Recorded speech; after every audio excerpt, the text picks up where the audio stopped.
The coffee cup slipped from his trembling hands.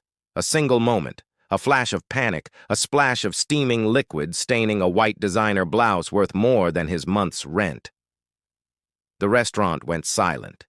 Ryan Blake froze, his heart pounding like a drum in his ears. Across from him, Isabella Grant, CEO of Grant Holdings, one of London's most powerful women, stared down at her ruined outfit in disbelief, rage flickering in her sharp green eyes. But before she could open her mouth to unleash the fury she was known for, she saw it. The tiny hospital wristband peeking out from Ryan's pocket. The one that read Lily Blake, Children's Oncology Ward. And in that instant, something inside her cracked. Ryan had been awake for nearly 30 hours. Between his early morning job at the cafe and his evening shifts at the upscale restaurant, he barely had time to breathe. But he didn't care. Every hour meant a little more money toward Lily's treatments. His 6-year-old daughter was all that mattered. Her laughter, even weak and tired from chemotherapy, was his reason to keep going. He'd taken the waiter job at the Ivy at Mayfair, a place where people like him didn't belong. The customers there lived in glass towers, not in shared flats with flickering lights and broken heaters. Ryan just had to make it through another night without mistakes. But exhaustion makes even the strongest hands falter.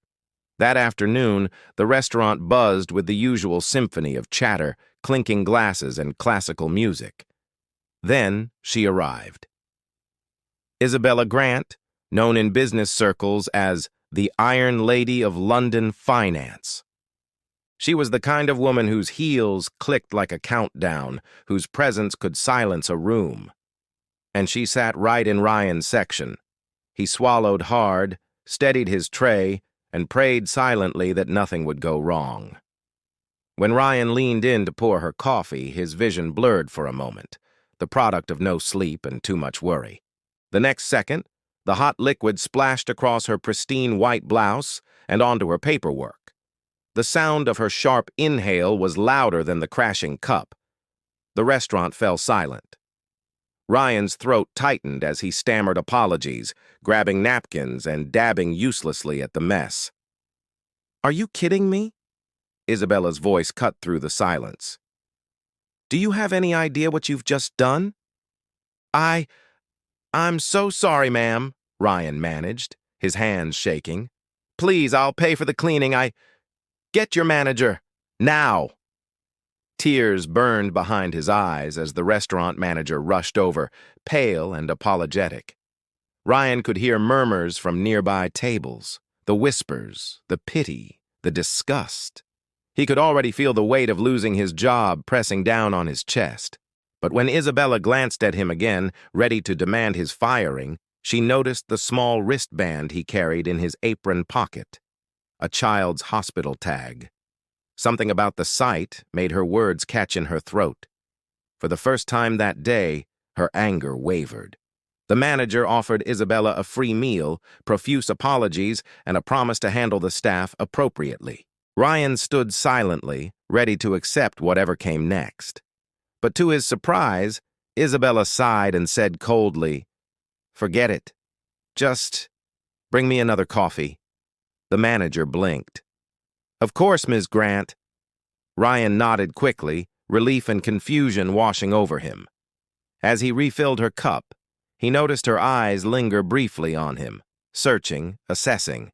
It wasn't pity, it was curiosity. Later, when she paid her bill, she left no tip but wrote something on the receipt. Ryan picked it up after she left. It read, "You need sleep, not shifts." Days passed. Ryan's mistake became gossip among the staff, but Isabella didn't file a complaint. She had every reason to, yet she didn't. Instead, she found herself thinking about him during her meetings, her workouts, even her late-night drives home through Chelsea's empty streets. Something about that exhausted man haunted her. His eyes, the kind that carried quiet pain, reminded her of her late brother, who'd also struggled to make ends meet before illness took him. When Isabella checked her calendar a week later and saw Grant Holdings Charity Gala, Oncology Division, Something inside her whispered, "Find him."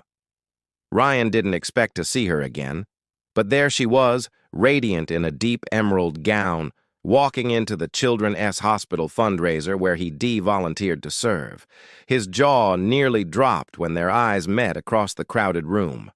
He almost dropped his tray again, but this time she smiled, a real smile, small, hesitant, but there. "You're volunteering here?" she asked when he approached her table.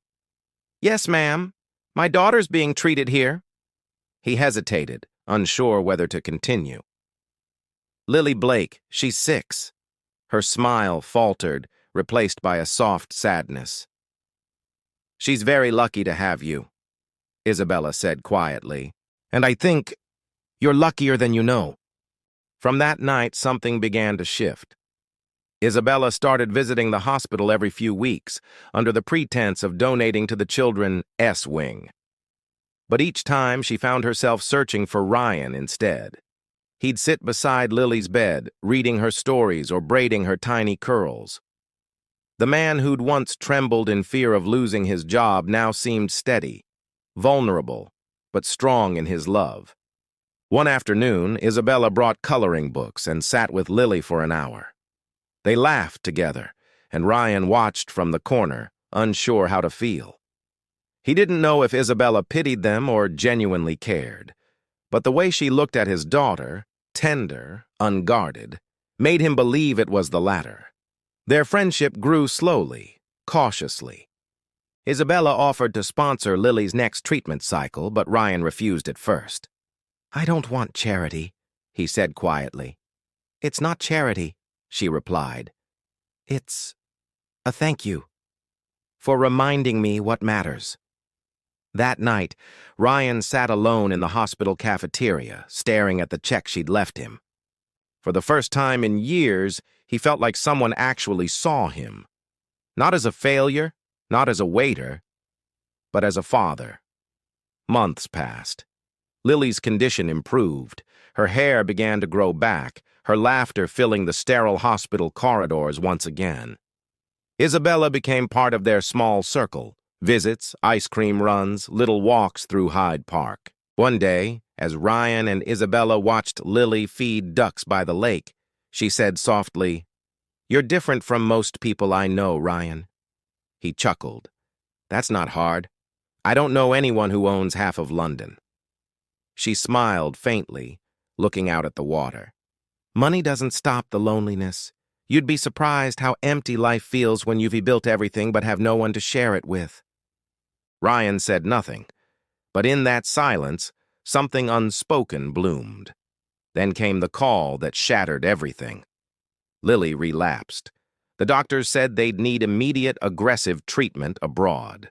Ryan's hands shook as he signed the papers.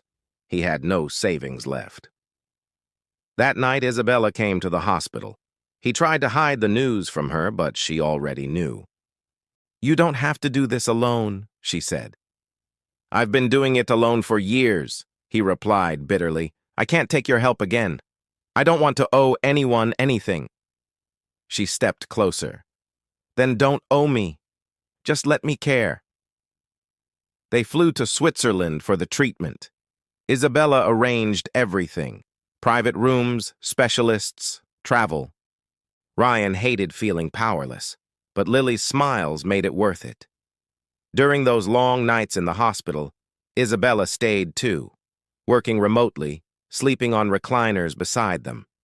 Sometimes Ryan would wake up to find her holding Lily's hand, whispering prayers he never knew she still believed in. One snowy night, as they stood by the window watching the city lights, Ryan said quietly, "You didn't have to do any of this." "I know," she replied softly, "but I wanted to." Over time, the boundaries between gratitude and affection blurred. One evening, while Lily slept peacefully, Isabella and Ryan sat together with tea. Their hands brushed accidentally, and neither pulled away. He looked at her, eyes full of gratitude and fear. "You deserve someone better than a tired, broke waiter." She smiled sadly. "Maybe what I need is someone real." As months turned into a year, Lily's health finally stabilized. The doctors called it a miracle. Isabella cried quietly in the hallway, tears she hadn't shed in years. Ryan hugged her. It was the first time they truly embraced, not as two people from different worlds, but as two souls who'd found something precious through pain. When they returned to London, life began anew. Ryan left his restaurant job and started a small cafe with Isabella's help, Lily's Corner. It became a haven for parents, children, and anyone needing warmth. Isabella, once known for her icy demeanor, became its quiet supporter. And sometimes she'd stop by early in the morning pretending to check the books, but really, just to see Ryan brew her coffee. One day, as Lily handed her a small paper heart, she said, "Miss Isabella, are you going to be my mummy now?" Isabella froze. Ryan looked embarrassed, ready to apologize. But Isabella knelt, her eyes soft and wet. "Only if your daddy says yes." Lily giggled. "He always says yes to me." Years later, the cafe thrived. Lily ran around, healthy and full of life, while Ryan and Isabella worked side by side, partners in business, in life, and in heart. Sometimes customers would notice the framed photo behind the counter, a coffee cup, a child's hospital band, and a quote that read, "One mistake can change two lives forever." And every time Isabella looked at it, she smiled, remembering that the day a tired single dad spilled coffee on her wasn't the worst day of her life. It was the day her heart began to heal.